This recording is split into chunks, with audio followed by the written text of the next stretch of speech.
when it comes to a price objection, when it comes to any objection, step number 1, right? Treat it as a complaint. Step number 2, agree and move forward. I understand.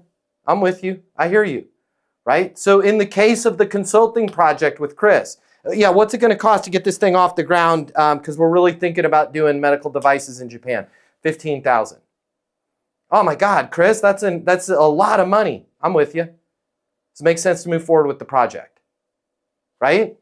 Like you guys are doing this to yourself a lot of the times. You're hearing somebody complain about the price and you're automatically thinking, oh my God, they're not going to buy from me. That's not it. They're just bitching about the price. That's a very normal thing to do. You do it. You do it all the time. So step number 1, when somebody complains about anything, when you can pick the deal up, the price of your dashboard, the options that you have in a matte finish, I don't care, right? Just agree and move forward. I understand. I'm with you. I hear you. I understand. I'm with you. I hear you. Does it make sense to blank? Right? Does it make sense to get the order placed? Okay. And then just make sure that you guys are going through your eastonuniversity.com course on handling objections and complaints. We're not going to spend these 30 minutes going through this, but I just want to make sure that you guys are learning to slow the hell down. In everything that we teach, y'all, there's a general theme, and that is when you slow down in the beginning, you'll speed up the result in the end. It's no different with objections, right? Man, I really don't like the fact that you guys are not R2486 compliant. I get it, I'm with you. Does it make sense to move forward with the project? No. I mean, it's just with you guys not being R246 compliant. Got it. What are some of your thoughts? Right? Ask them for their own solution. Step number 3, ask them for a solution. Let's say I don't have any, right? Show commitment. Listen, I'm sure we'll figure this out. You are not the first client that we worked with on a project like this that was looking for R246 compliance. I'm slowing down. I'm not giving them the answer that I have queued up in my mind that we're R247 compliant and that's just as good. Because that goes like this. Hey, you guys aren't R246 compliant. Oh, I know, but we're R247 and it's just as good. No, it's not. R247 doesn't work as well on Android. Now we have an argument going, right? If I just slow down, totally understand, right? What are some of your thoughts? Well, are you guys R247? Yes, we are.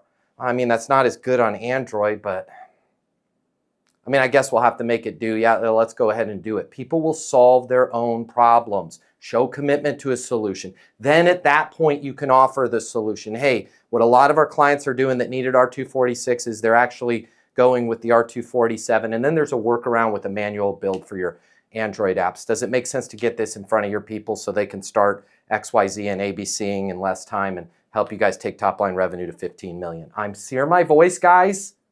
I'm staying cool, I'm staying calm, I'm staying collected. I'm not arguing with them, okay? I'm offering the solution, okay? If step number 6, if the complaint, oh no, we just need you to be R246, right? Or I cannot afford anything over $12,000.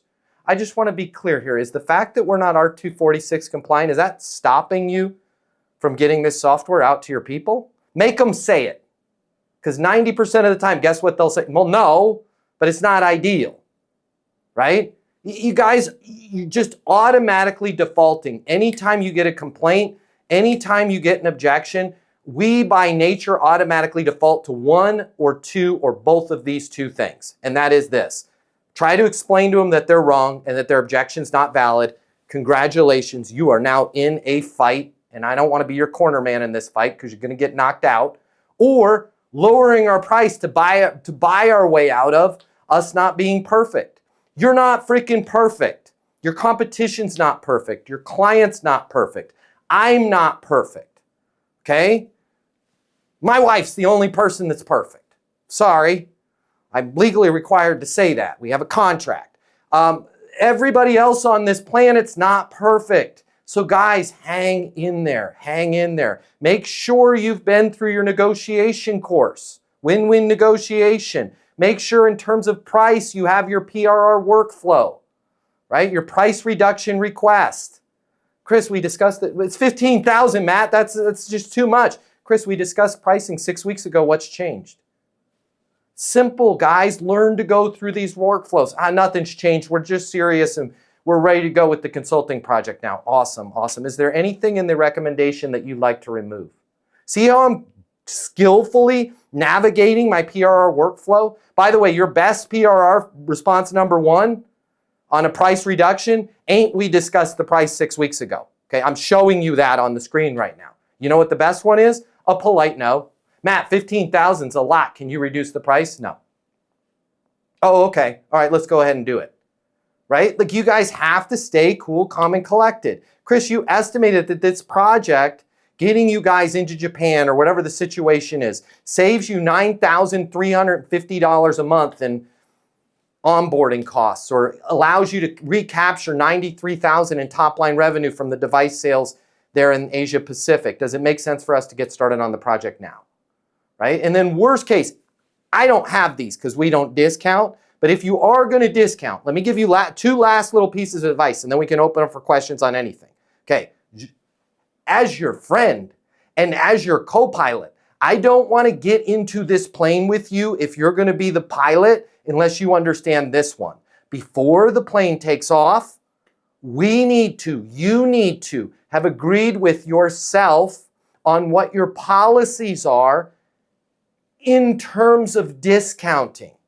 Okay? Once this aircraft is in the air, we are not flipping buttons. We're not going, what does this do? We're not pulling levers and trying to do loop-de-loops. We're going up and we're coming down and we're doing it skillfully and we're following our procedures. So if you don't have a procedure on discounts, my recommendation, don't give them. But if you do, you need to come up with them now, before you're in a boardroom, before you're on a call, before you're in front of a prospect. Because what's going to happen is your adrenaline is going to kick in. The same way when an engine goes out, that pilot's adrenaline kicks in. You need to have standard operating procedures, right? Hey, Chris, listen, I want to make this deal happen. You know, if you're able to agree to give us an additional 10 users right now, what I will do is I will cover the cost of the SKU transfer module. That's going to save you $6,340. But what I do need from you is I need those additional 10 users right now onto the contract. Does it make sense to move forward on that basis? Otherwise, you're going to be where?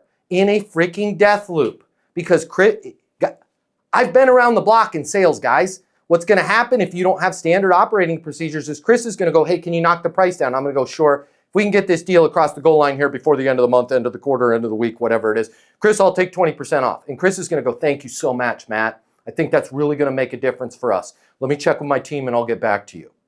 And now you are in a freaking death loop. And that deal is going to crash, okay? Follow your 8 steps. It's on the Easton University portal. Stay cool, stay calm, stay collected.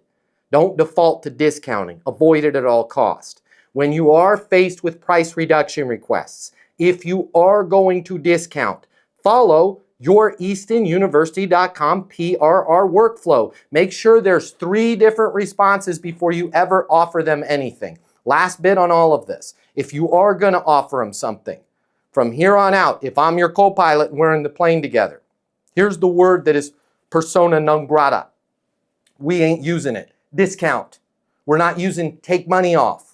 We're going to say, I'll cover. If you can do this, I'll cover the cost. That is very different than, Leah, you know, here's what I like to do. We really want to get your business. We really want to work with you. If you can get this deal in this month, I'm going to offer you a 20% discount. It's very different than, Leah, I'm committed to making this work. You're exactly the client that we want. You know, I do have some funds that I can move around. If you can agree, once we over deliver for you, and I'm just going to come and ask you, you can say no at the time, but if we can just kind of have an agreement here that you're going to take it very seriously if I ask you for a video testimonial on the results that we've given, what I'm willing to do, I'm going to pick up 20% of the cost of your first year on my end, right? Is very different than I'll give you a discount. I'm covering 20% is very different than I'll give you a discount, because a discount leads to more discounts. All cover leads to, I don't have any more money to put into this deal, Christina or Bob or whoever it is. I don't have any more money I used all of my discretionary funds. This is where I'm at. I'll cover 20%, but I'm gonna need a testimonial from you. Stay cool, stay calm, stay collected. Figure all of this stuff out ahead of time, right now, today, this week, this weekend. Have a freaking game plan, because this is gonna sneak up and bam, punch you when you least expect it.